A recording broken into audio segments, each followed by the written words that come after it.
All right now. Yeah. Here we go. Slow down, you move too fast. You've got to make the morning last. Just kicking down the cobblestones, looking for fun and feeling groovy. Feeling groovy. Hello lamppost, what you knowin'? I've come to watch your flowers growing. Ain't you got no rhymes for me? Do-do-do-do, feeling groovy. Groovy. Feeling groovy. Feeling groovy. Feeling groovy. Got no deeds to do, no promises to keep. I'm dappled and drowsy and ready to sleep. Let the morning time drop all its petals on me. Life, I love you, all is groovy. Feeling groovy. Feeling groovy. Feeling groovy.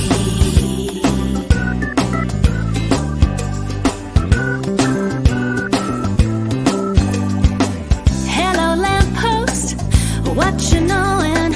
I've come to watch your flowers growing. Ain't you got no rhymes for me? Feeling groovy. I've got no promises to keep. I'm dappled and drowsy and ready to sleep. Let the morning time drop all its petals on me. Life, I love you, all is groovy. Feeling groovy. Feeling groovy. Slow down, you move too fast. You got to make the morning last. Feeling groovy. Feeling groovy. Feeling groovy. Feeling groovy.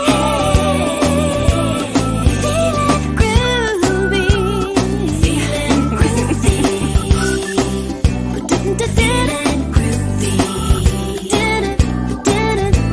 groovy. Hey. Feeling groovy.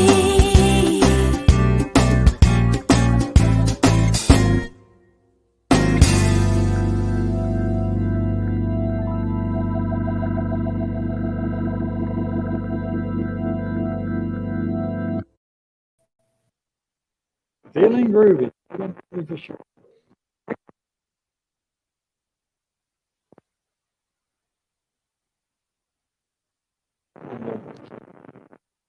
Work. It's the center of life.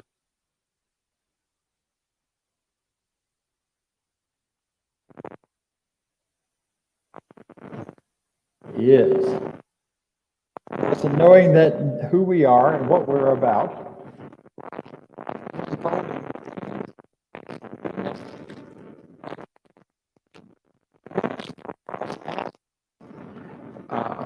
It is not something we have to make happen.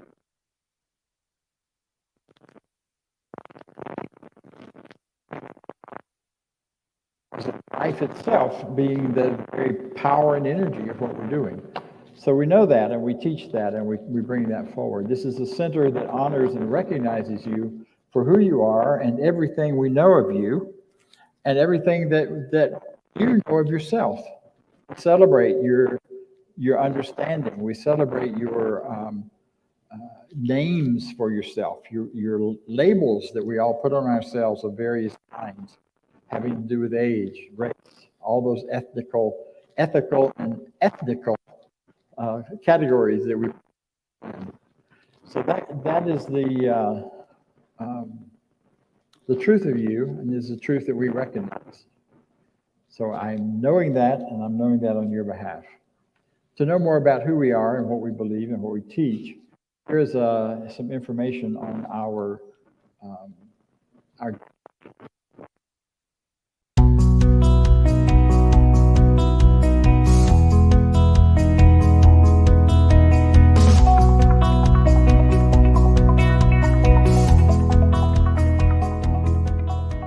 I believe I believe I believe in one God, one absolute power and first cause to all things. I believe that this power is perfect love and creates out of a desire to express love. I believe all thought is creative, and how I choose to think creates my personal experience. I believe in the unity of all life and the immortality of the individual soul, forever unfolding. I believe I believe in the eternal goodness, the eternal goodness of God, the eternal loving kindness, and the eternal givingness of God to all. and so it is. and so it is. And so it is.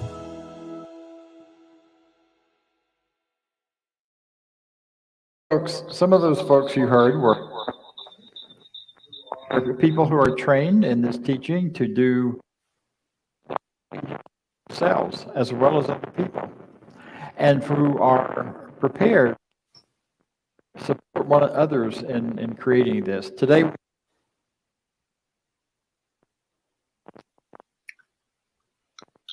you both some.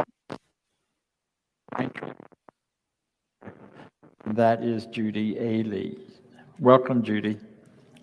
Thank you, Dr. Bob.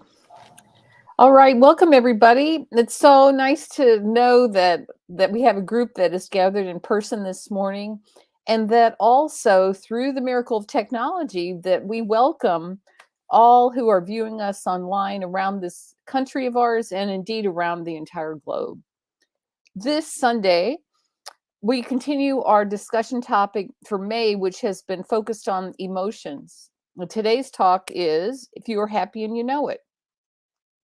How exuberant are you about life?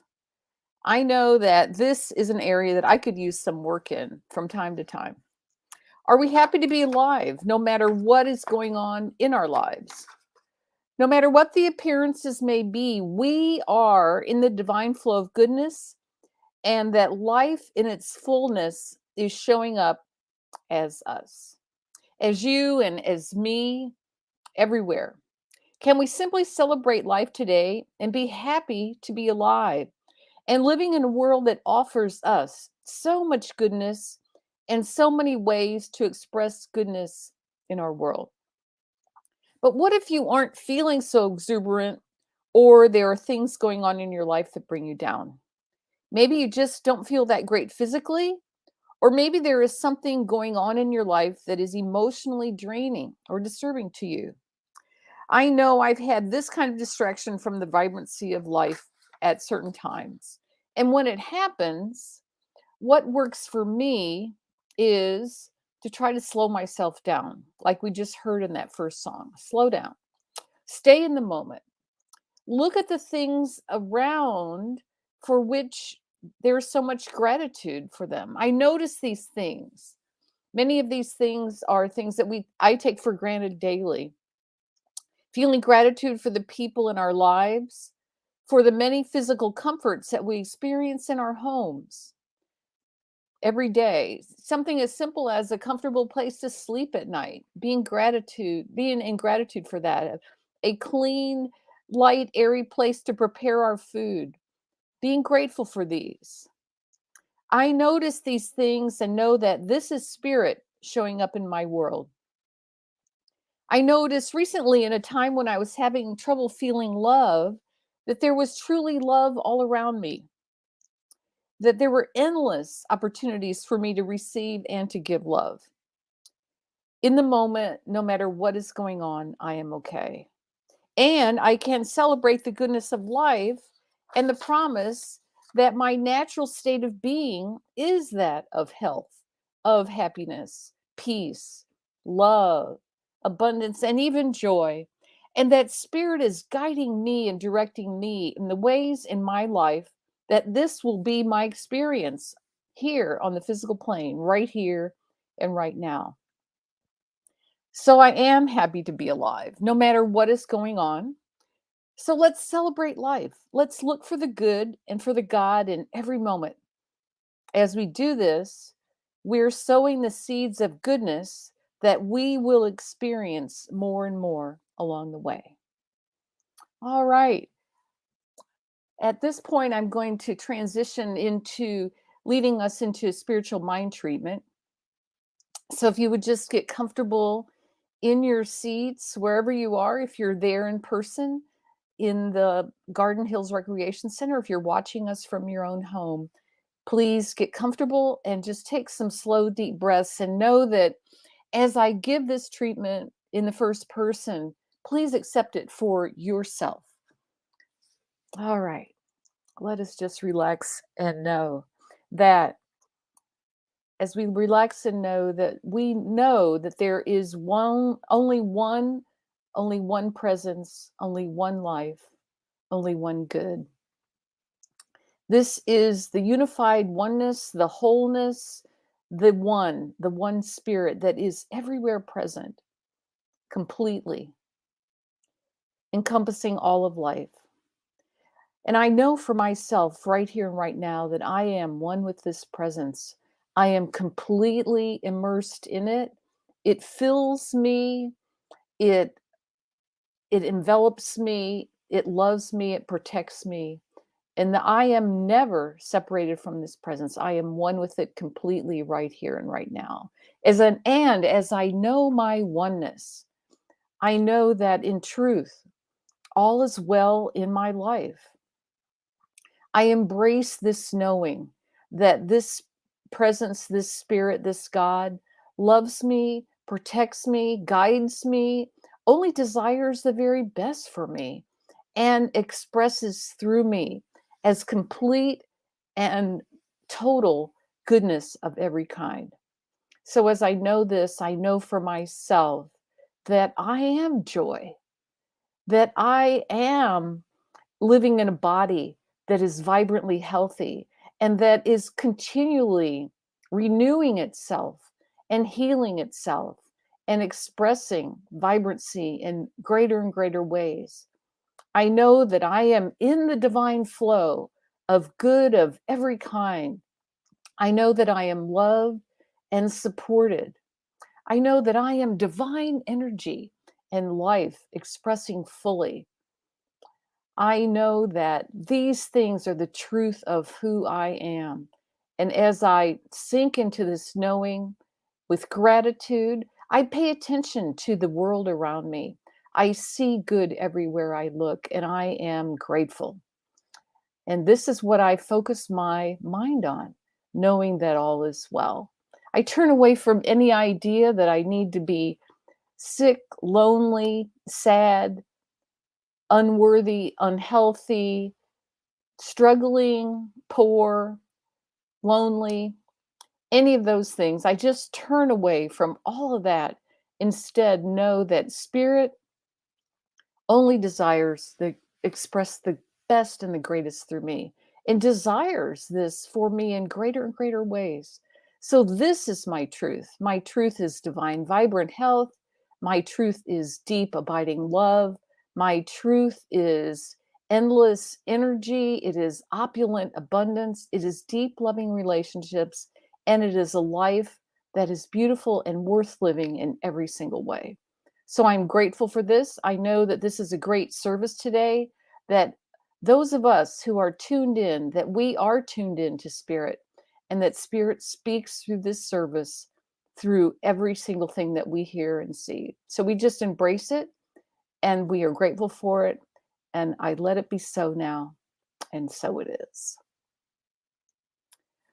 All right. We're going to move into our song. It's called I Am So Happy by Denise Ganulin. So enjoy this. Bye, everybody.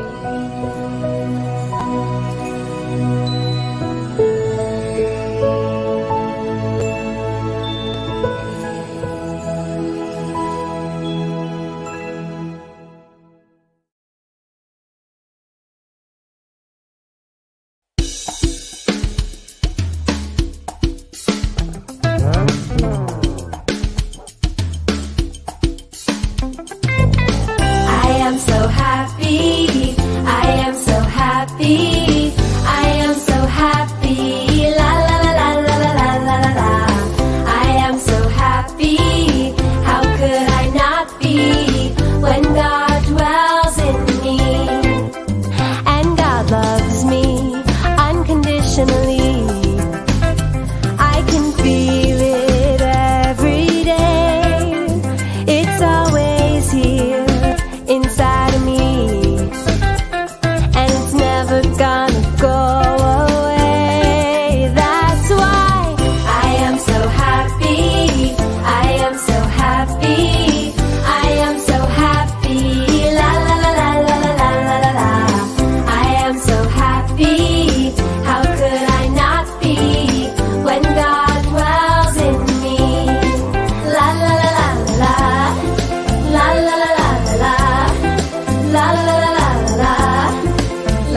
am so happy. La la la la la la la la la la.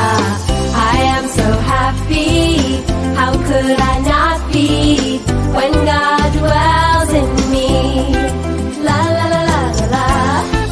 La la la la la la. La la la la la la. La la la la la la. La la la la la la. La la la la la la. La la la la la la. La la la la la la.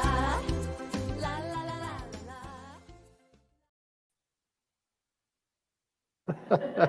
Okay, I'm here. I am so happy. That's the word. That's what we're saying. Today we're talking about happiness. We've been talking about feelings all month. Some people's favorite subject and some people's less than favorite subject. That whole subject of happiness creates a whole lot of silliness sometimes, because we get the idea that pursuing happiness will get us what we want. And if we don't just try to be happy all the time, somehow something's wrong with us. Hopefully this crowd that's here knows better, but I want to talk about it a little bit anyway. So being happy, how do you, what? You know, there are different ways to be happy. Some of the silliness about it is that we try to be happy by ignoring what's going wrong. They call that bypass, and they call that denial. And you know, you can have all sorts of stuff maybe underneath the surface, and yet you want to be happy, so you find ways to be happy anyway. Nothing wrong with that, except you sometime or other you have to come back and take a look at what the real issues are inside of you, where you really are. One of the ways that we try to be happy is to escape using diversions. My current favorite one is British television and the Swedish television. I love the Swedish shows. I can't understand a word of it, but I can read. And so I watch the subtitles, and you know, the police shows in these other countries, especially Europe, treat people very differently than police shows in this country. They don't all carry guns, and shooting is not the first option when problem solving. So I kind of love all that. And that's one of my diversions, to get away from stuff. And it makes me happy to do it. But the truth is, it doesn't really permanently make me happy, and it doesn't take care of anything in the long run. It just gives me a way to sort of turn it all off every so often. Don't necessarily recommend it, but it works for me sometimes until it doesn't anymore. You know, what that stuff does is just kicks off our endorphins. Forget things that get us excited and get moving, like that song we just heard. Now, we are not a group that's ever been jump up in your seat and seek and dance and carry on. But where that's going on, one of the things that happens there is it kicks off your endorphins, and it gets some excitement and some energy going. And that's all well and good. But that's not what we're about. We're about looking deeper. We're about looking behind that endorphin rush to the belief system, to the reality that's there, and to what is really generating our happiness and our joy. The other way to get happy is to have the right toys. You know what they say, he who dies with the most toys still dies. And you know, if you have toys that just made you so happy when you got them, whether it was as a kid or a grown-up. I have a convertible, and boy, that's a cool toy. I loved it when I got it. It smelled new, even though it wasn't brand new. They had sprayed it so it smelled new. It was clean, it was sparkly. I could put the top down and drive up through the mountains in Colorado, and it was my favorite toy. And then it wasn't anymore. I got tired of the noise. I got tired of the wind in my hair. And anybody else that rode with me not being able to have the top down because their hair went everywhere because they had it to do that with. And after, and it's like anything that outside of us that we reach for to bring us happiness, it does for a time, but only for a time. And then it wears out, it wears thin. You can only spray the new car smell in there so many times until it starts to stink. And it doesn't really carry forward. And that isn't for anything that's bad about having stuff. Stuff is good. Stuff is important. I got stuff. But what it does tell us is there's something in us always wanting more, always wanting to be more, always wanting to do more. So that whatever we've created or manifested for ourselves in this moment is wonderful and new, but it's based on our past thinking and our past creating. And then once that's gone, what's next? What's new? We're always after more. We are eternal, always expanding beings. So the hunger for more, the desire to create more, to bring more into the world is always there. And so it is that those things may work for a while, but what we know is that there's another level that's more powerful and more lasting and can help us move more and more into that place of happiness or joy, as it were. One of those spiritual practices that we talk about a lot around here is gratitude. You know, I'm grateful. I can't tell you how grateful I am that we're back here in person, as well as out there on the airwaves to whoever's listening, or whatever, now or tomorrow or the next day. And as this continues to flow and go, we know that this expression is not limited to this time and this hour. I'm grateful that Jake's showing up to help me do this. I'm grateful for all of you for showing up. There's so much to be grateful for. If I were trying to do all this by myself, forget it. I'm grateful to Lynn for being the master of putting up signs and helping me. We hung the sign out front on intention. And I think that's the only thing holding it up. If the wind blows, we don't know what'll happen, but it's up. We create these new experiences, and there's so much gratitude, just the joy of doing that with someone else. After 2 years of being, for me at least, being isolated in our homes, it's been really wonderful to actually start to connect, to be out here with people. And that gratitude brings me joy. And joy makes me happy. Setting intentions and seeing them come true makes me happy. You know what I'm talking about. If you're new in the teaching, you learn that setting intentions is one of the first steps. I intend, and you begin to believe in it, and you act as if. And as you do that, things start to show up. First time I heard about a Aehle bar, the first time I saw what happened out there, it was beyond my imagination that I could even do that. But I set an intention to be able to do it, and I did. Took a year, took me accumulating some income. I set an intention this year that I want to go back to Mexico, and I'm going on Wednesday. This thing opened up. I could do my work from down there for the rest of May without any problem, because we're not meeting in person again until June. And I have an open window, no other appointments that require my presence.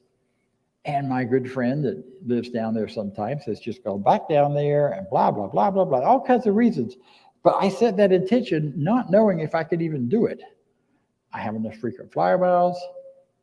Staying down there is very inexpensive, and I know where to go to find the more inexpensive places. So I'm going to go live really well for 2 weeks, eating Mexican food in Mexico, which I love. It's my joy. It's so much fun.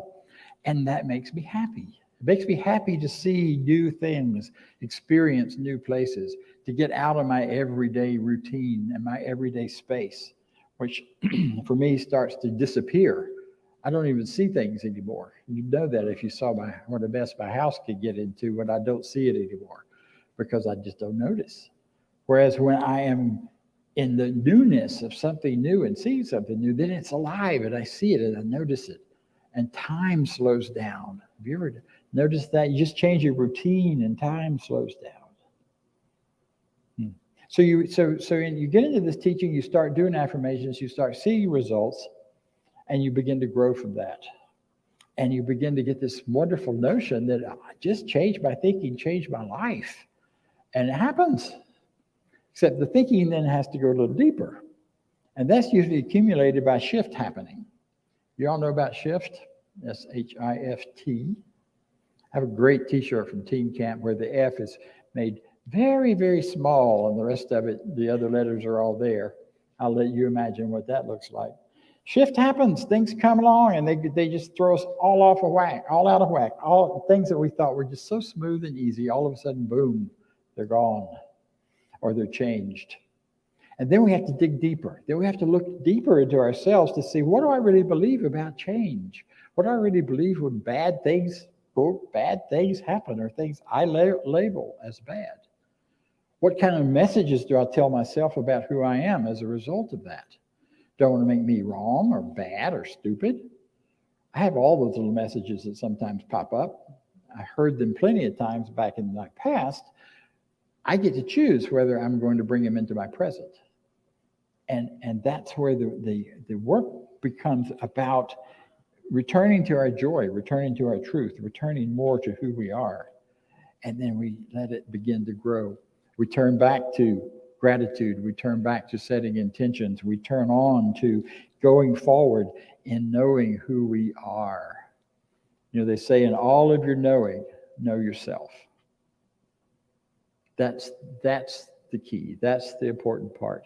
To really be willing to know yourself and to know the hard questions about yourself. You can't do that always by yourself. We do it in relationship. In fact, some of my best teachers in that kind of relationship were the people I did not get along with at all. Still don't. Because they were holding up a mirror to me of things I just as soon pretend aren't there, like anger or controlling or any of those negative things I would call negative. But what those relationships do is give us the opportunity to change those things or to choose to operate in a different way. Instead of being victimized by our thinking, I get to decide about my thinking because we can choose what we believe and what we think. And that's what this whole teaching is about, is learning to choose, learning how we choose. How do we make that difference once we've chosen something different? What are the practices? How does it all go? How does it all work from there? So there's a wonderful philosopher that is not well known or talked about a lot. His name was Dr. Martin Larson, Larson, and he wrote a lot of books on New Thought and about science of mind and other things. He was born in 1897, so he's a bit older than I am and most of the rest of us. But he did a beautiful survey of all of the New Thought teachings, starting with Swedenborg and coming forward, looking at all of the roots as they developed in different areas and different parts. And it's a fascinating, dense academic book, history, where he goes back and not only talks about who the people were, but what they really believed and how the various teachings kind of work together and fit together and where they agree and where they disagree and they diverge. And in one of his books called New Thought, and he calls New Thought a philosophy of health, happiness, and prosperity. And he says in that the universal life, the life we all participate in, forever unfolds itself in all of its infinite evolutionary forces in the cosmic scheme of things, the big picture. And in its onward march, evolves into higher and higher consciousness of intelligence in the successive growth of humankind. At the apex of this development, every human soul is an individualization of the universal being, or all spirit, which we call God. So he's saying, and has said what Holmes and many others say, and that is that the infinite, all of it, is available to each of us in our consciousness. And we have to be open and welcome and learning more about it. And he says it's there and it's pressing to be expressed. And then he says, which we call God, and which can never be shorn of its powers, some old-timey language, but like fire, which is its symbol, must always fully and perfectly be itself. The reason I wanted to share that with you is because I think that is a key, and maybe the key, to lasting happiness, maybe not lasting in terms of every minute of every day, but to return again and again and again to that place of happiness, to that place of joy, is to really and truly and deeply know yourself. Know what makes you tick, knows what puts you together. There's an interesting book and a whole lot of material now on the question of why. Why am I? Why am I doing what I'm doing? Why am I alive? The why being the deep question, and the author talks about the golden circle. And the outside of the circle is the what. What's your life all about? What are you doing? What are your choices? Where do you go? How do you spend your time? All those things in the what area. And the next level in is the how. So how am I going to do that? Am I going to go to school? Am I not going to go to school? Am I going to meditate every day? Am I not? Am I going to disappear to television every night? Does that get me towards the what that I want? So we take a look at the why, what. But he says the key question is the why. Why are you being who you are? What is that deep why that calls you forward? And I got very clear about my why recently. You know, my why grows out of an experience of crisis, of shift, if you will. When my father died when I was young, very young, and he was young, he was 30, I was 7. I made a vow to myself that whatever number of years I had on the planet, that I would experience as much life and living as I possibly could as it was, but can today. And that will shift and change and take on all kinds of different things. But that why do I do that? Because I want to live and I want to experience being alive. Something he did not have anymore and got taken away from him quite young. He didn't want to give it up, didn't want to let it go. He didn't have a choice. At least not that he knew of at that point. So the idea is pay attention. What is your why? When you find yourself making choices, when you find yourself heading off to do this or that, there's some wonderful stuff on the internet about finding your why. There's a book about it. There's all kinds of things where you can dig into what is my why? Why am I doing this? And once you have that clarity, it's easier then to recognize where you're going, what you're doing, and what your challenges might be. And it's easier, I think, than to shift into a place of joy. When you know you're living your why, when you know you're living your why carried out as a what and a how, then that joy is just automatic. When you know who you are and what you're about, then you start to express that. And the feeling is just good. I feel good when I'm in that place of understanding myself. I'm not doing any of my old addictive behaviors to avoid it. And I allow myself to really be all of who I can be. Then it's pretty amazing. You know, sometimes it takes some experimentation to find out what your why is and try different things in different places. See, I don't believe that going after happiness as a thing has any huge true value for us in terms of lasting. I think what does is coming to know ourselves, understand ourselves, and as effectively as possible to live out of that place. And then the happiness is a byproduct. Because what happens when you're living your true self is there's a deeper joy.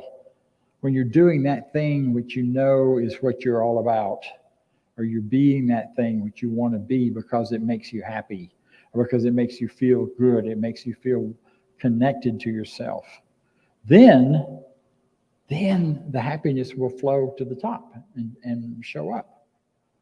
Maybe not all the time, again, because how boring would that be?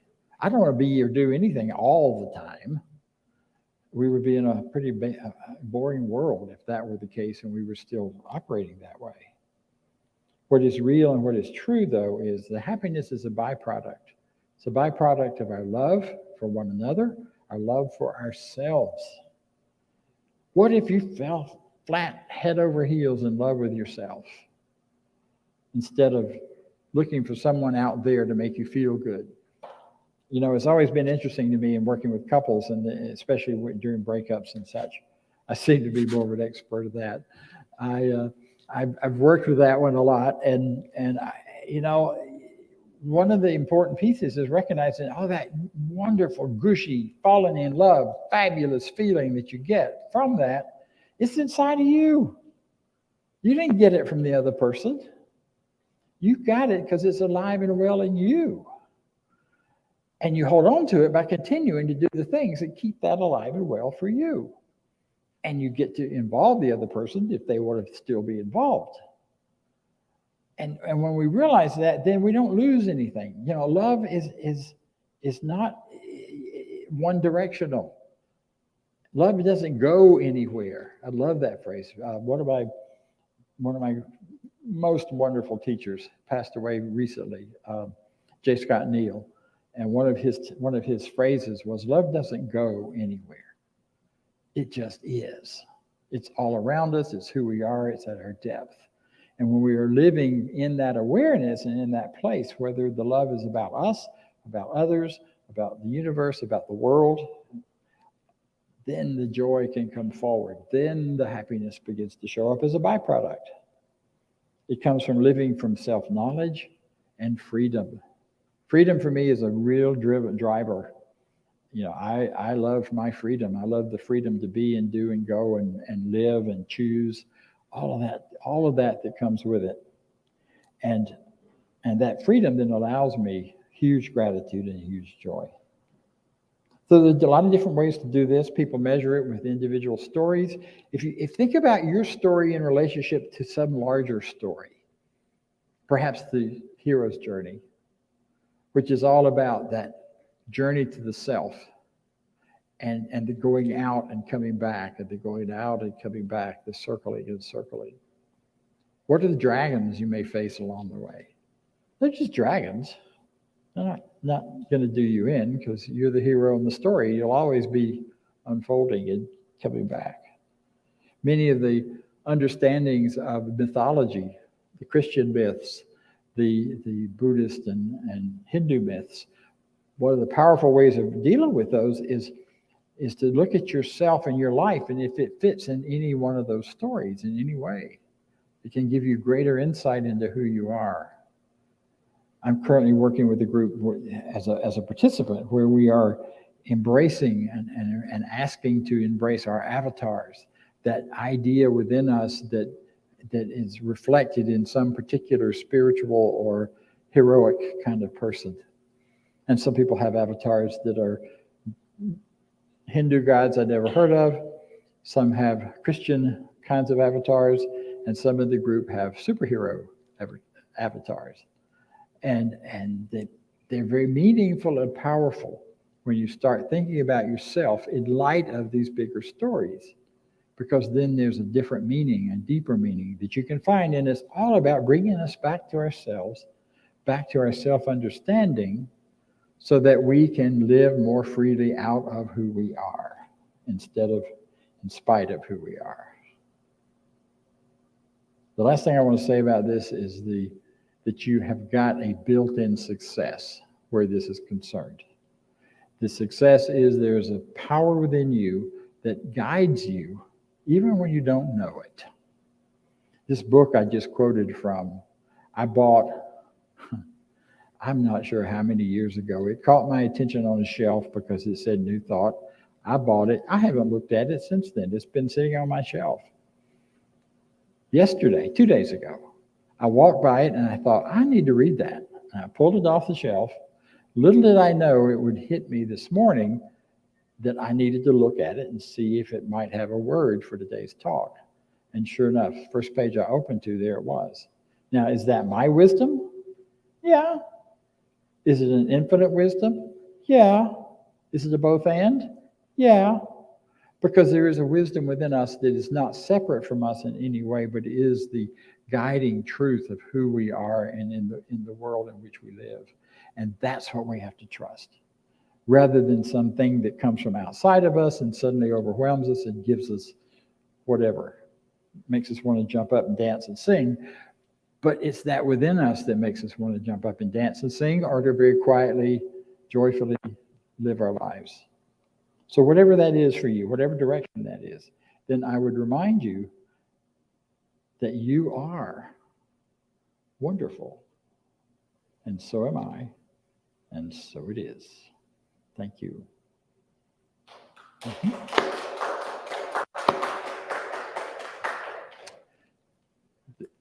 Today's affirmation: I'm happy to be alive, living a joyful life. And if you ever had a brush with death, then you know that happy to be alive is a really important thing. So today I want to just share a word or two about prosperity.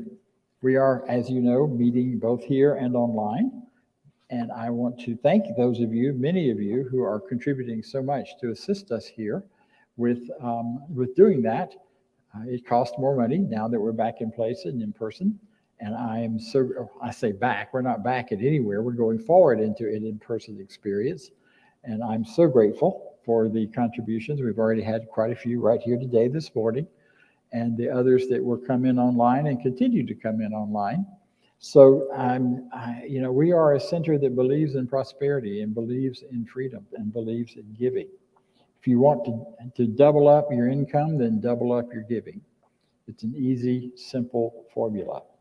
I'm not talking about giving stuff you don't have. I'm talking about that you can within your means. So if you will, join me in our affirmation of prosperity, which goes like this. I live in a universe of abundance. As I freely and joyfully give, I join in the divine flow, and all that I share with life returns to me multiplied abundantly. And so it is. And now for some announcements.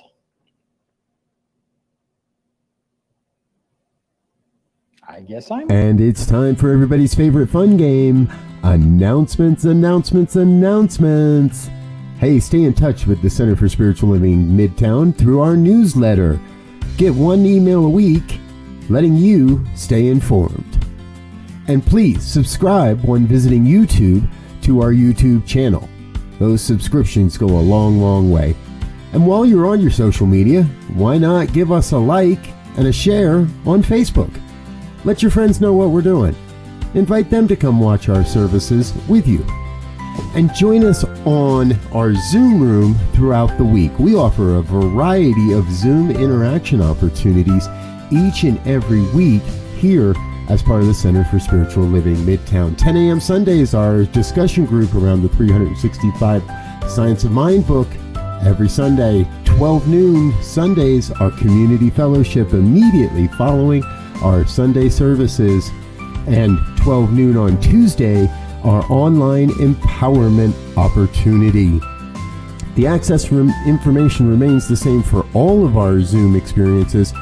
If you need access, please visit cslmidtown.org and you'll find access information on our website. Join us on any of our Zoom opportunities throughout the week.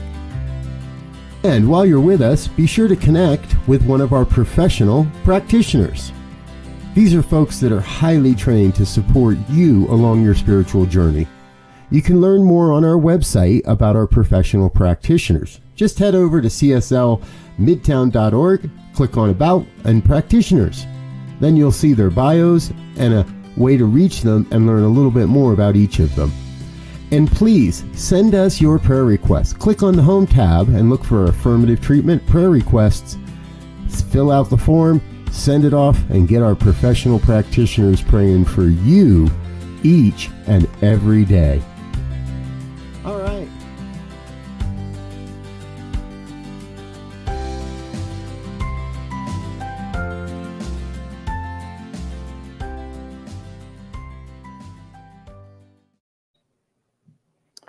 So thank you for being here being with us. Our next time to be a hybrid celebration, which means in person and online, will be the first Sunday in June. We'll do this the first Sunday of June and the third Sunday of June.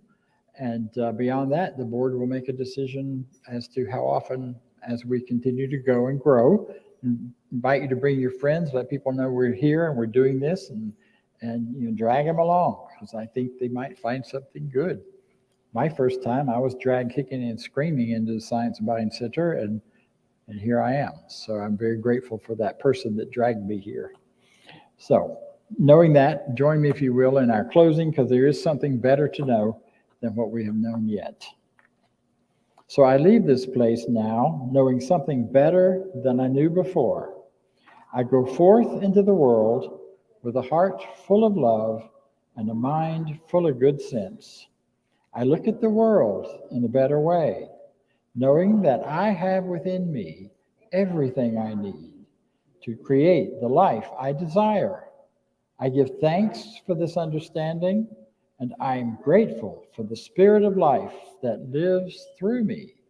And so it is.